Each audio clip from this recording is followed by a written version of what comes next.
Hello, hello, hello, and welcome once again to another Can I Own podcast. I'm your host, Art Veal, and today I'll be discussing one of the questions that comes up commonly in my business. Is rent to own really a scam? That's something that I've dealt with a lot of tenants asking and trying to get information about because let's face it, a lot of people are skeptical of renting to own a house, and even more people are skeptical just when it's something new. So today I'll be addressing some of the concerns and some of the things you should know about rent to own. So I hope this helps someone out there. All right, so rent to own, for those of you that don't know, is the process of renting a home and you have the option to buy the house. Now, when I say option, that means that you can buy the house and usually you have a contract or an agreement to buy the house, but you don't have to buy the house. So if you choose, it's your option whether or not to buy the house. So typically a rent to own works something like this. You find a place that the owner is selling or renting, or maybe they're doing a rent to own already, and you make an agreement that you'll buy the house sometime in the near future, maybe in the next 2 or 3 years. And while you're getting yourself in position to buy the house, you'll agree to rent the house for that same amount of time. So let's say you agree that you'll buy the house in the next 3 years, and you agree to a monthly rental of that same property over that 3 year period. Now, in that 3 year period, you have to get whatever it is that's stopping you from buying the house. You need to get that stuff in order. It's not typically the owner's responsibility to help you get that stuff in order. Typically, it's your responsibility. The owner's only obligation um, is to make sure that you can buy the house and to make sure that um, they are being honest with you about how much they own the property, or as long as they know they can sell the house and that kind of thing. So what typically happens in this type of situation, you pay what's called an option deposit. Now, an option deposit is not a down payment and it's not a security deposit. What an option deposit is to give you that right of buying the house in the next 3 years. Let's say you're going to buy the house at $100,000. To give you that right to buy the house, the owner has to um, give you an option to buy the house. And when they give you that option, that means they can't sell it to anyone else. They can't undercut you, or they can't change the price. They can't go up on the price. It just means that they have to agree to sell it to you within the next 3 years, whenever you say that you're ready to buy, as long as it's in that 3 years. They have to agree to sell it to you. You pay for that option. So that's what an option deposit is. So let's say I'm charging $3,000 for the option deposit. That's going to secure you being able to buy this house anytime within the next 2 to 3 years, whatever we agree on, at this set price. Now, some places don't set an option purchase price. They don't say how much you're going to buy it for. They simply say that you're going to buy it at market value at that time. So it depends on the deal you negotiate with the owner of the property. Um, Now, as far as rent to own being a scam, rent to own is just like every other kind of legal transaction. It's not a scam per se. It's very real. I've done rent to own deals. In fact, my rent to own company does rent to own deals all the time, and we've helped a lot of families buy homes through rent to own. But the fact of it being a scam comes from people that set up and start out saying they're going to rent to own a property to a tenant, and then they don't follow up with their part of the deal, or the tenant expects more from the owner and they don't provide whatever the tenant expects or something like that. So usually it's not so much a scam as much as it is a miscommunication. There are some times where it actually is a scam and people are running a scam, but there's certain things you can do to protect yourself and certain red flags that you should look out for if you're considering a rent to own. Um, so I'll go through a couple of those, but first I want to touch on why a tenant could think that a rent to own is a scam. Typically, when some people think of rent to own, they think that the owner is going to help them get in position to buy the house. They think the owner is going to help them fix their credit.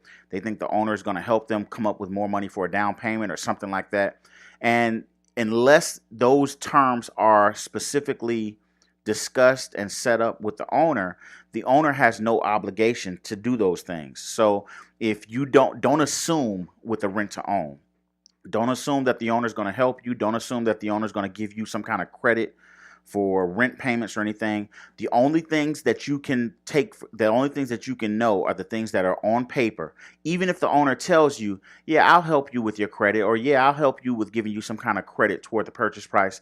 If that information is not on paper, if it's not on something that you sign, meaning your agreement with the owner, then it doesn't mean anything, because the owner can just change their mind, or they can say they never said it. And let's be real. These things happen,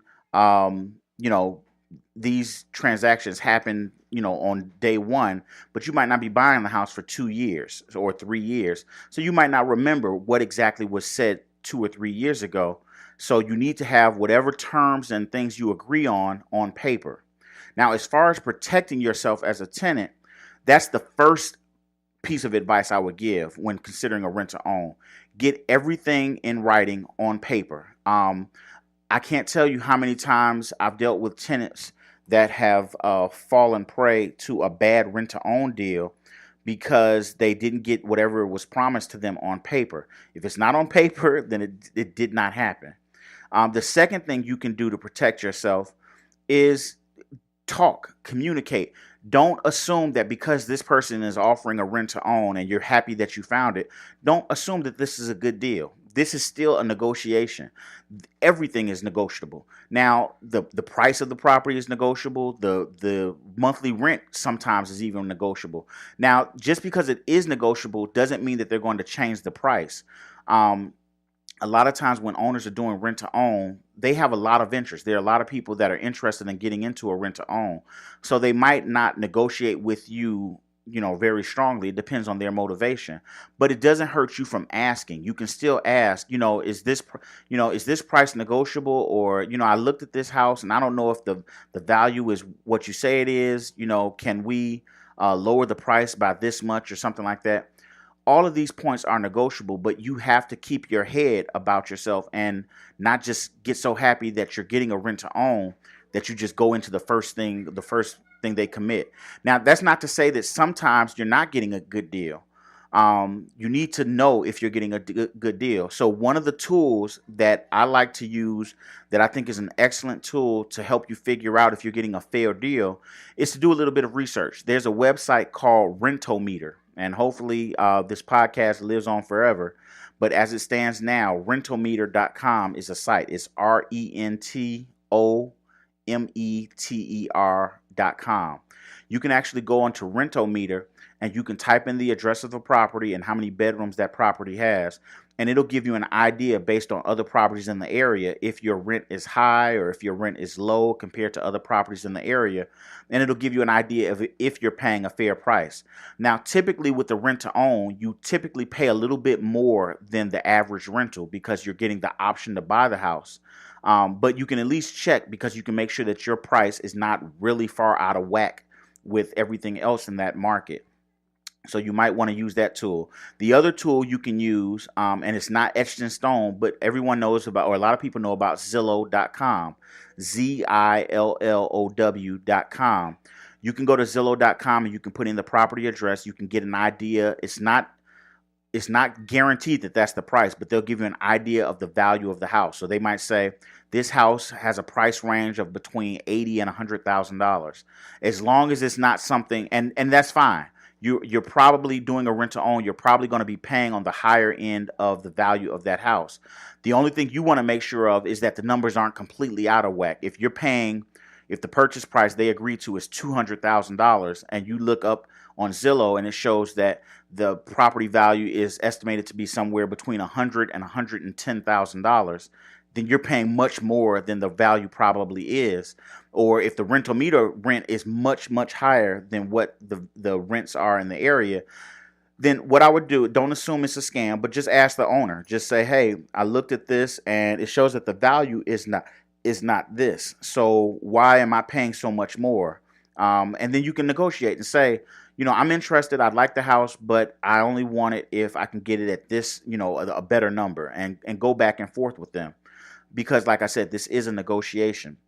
Now, another thing you want to make sure of is ask your landlord or the person you're considering for the rent to own, ask them if they're going to help you get your credit in order, or are they going to offer any assistance to help you get qualified to buy the house. Obviously, you need help buying a house, or you're not ready to buy a house at this point because you're doing a rent to own. That's typically one of the main reasons people do rent to own, is because they aren't in a position to get financing yet, and they want to go ahead and secure a house and secure a good home, but they're not ready to get financing yet. Well, make sure you ask the owner, are you going to offer any kind of assistance to help me get qualified for a home? Because what you don't want to do is you don't want to sit down and pay rent for the next 2 years, and then when it's time for you to get financing, look up and you're no closer to buying the house than you were the day you started. You always want to make sure that you get into a good rent-to-own program. And so these are some of the questions that you need to ask. Now, you may be wondering, what are the benefits of rent-to-own for a landlord and a tenant? Typically, for a landlord, the benefit is that they can secure their price. They can get a good tenant in that's going to take care of the property, because the tenant expects to eventually own the property. And in some cases, they can get a slightly higher rent and make more money.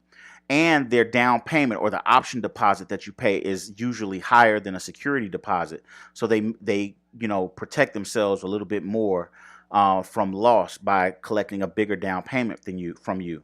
But make sure, again, everything is in writing. Make sure that typically that down payment is going to go toward the purchase price, or at least it should go toward the purchase price, and you need to ask these kinds of questions. If you really do not feel comfortable, spend the $75 or $100 and get a lawyer.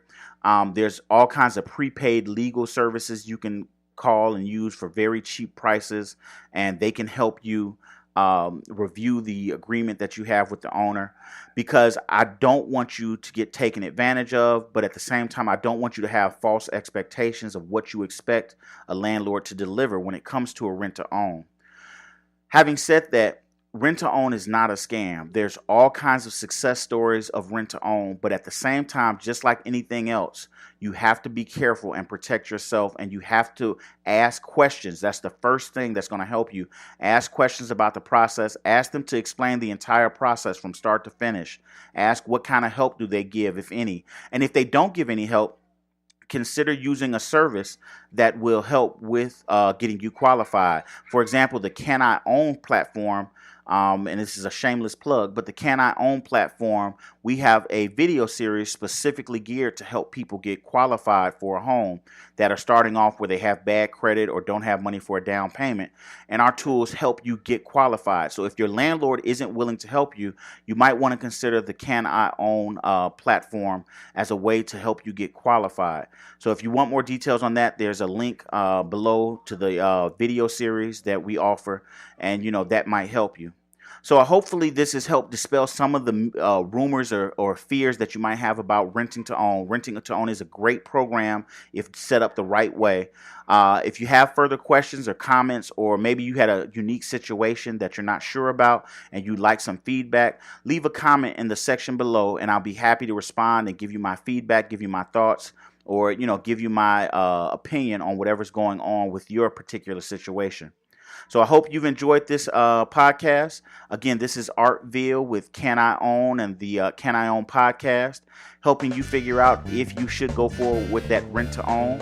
Until next time, I look forward to speaking with you, and I wish you the best. Have a great day.